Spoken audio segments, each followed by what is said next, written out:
नमस्कार मित्रांनो, आज आपण आळूचे पानं कसे बनवायचे ते पाहणार आहोत. आता आपण पाहतोय आळूचे पानं बनवण्यासाठी आपल्याला काय काय साहित्य लागणार आहे. तर ही कोथिंबीर आहे.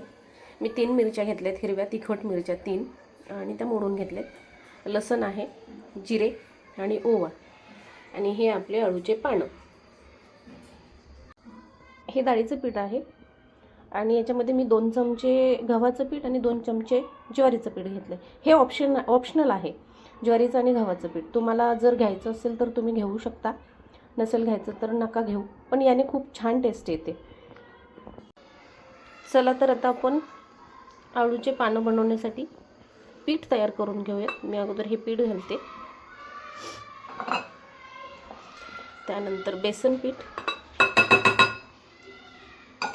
आणि ही आहे आपली कोथिंबीर, मिरची, जिरे, ओवा आणि लसणाची पेस्ट. तर ती आपण याच्यामध्ये घालून घेऊयात.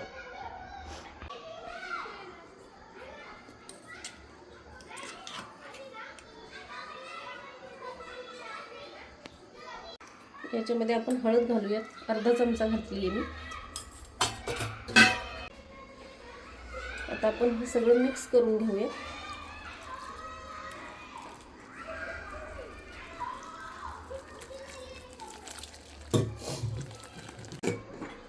पीठ भिजवून झाल्याच्या नंतर त्याच्यामध्ये मीठ घालायचं आपण, म्हणजे नंतर अंदाज येतो आपल्याला किती घालायचं आहे ते. चवीपुरतं मीठ.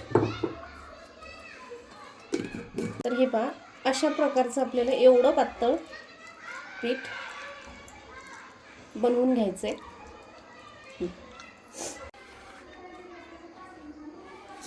आता आपण पान भरवून घेऊया. याला अशा प्रकारे भरवून घ्यायचं आहे.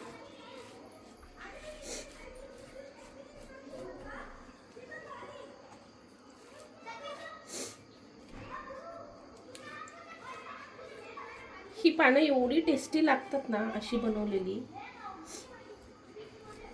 तुम्ही एकदा नक्की ट्राय करून बघा घरी. आणि आपल्या घरातलंच साहित्य लागतं, असं काही फार बाजारात जावं लागतं आणि त्याच्यासाठी वेगळं काही आणायचं आहे, अजिबात असं काही नाही आहे. आणि अशा प्रकारे आपल्याला हे दुमडून घ्यायचं आहे. आता आपण सगळे पानं अशा प्रकारे भरवून घेऊयात आणि पुढची प्रोसेस पाहूयात मग. तर आता आपली पानं अशी भाजतायत, असे भाजून घ्यायचे आपल्याला. आपण याच पानांचा, आळूच्या पानाच्या वड्या, ही पण रेसिपी मी तुम्हाला टाकते एकदा बनवून. पण हे बनवून कसं झालं आणि टेस्ट कशी आहे ते सांगायला विसरू नका. आता तुम्हाला वाटत असेल हे करपलंय, पण नाही, हे अजिबात करपलेलं नाहीये. याची जी टेस्ट येते ना, आहा, मस्त एकदम छान भाजलेत. आता आपले आपण काढून घेऊया.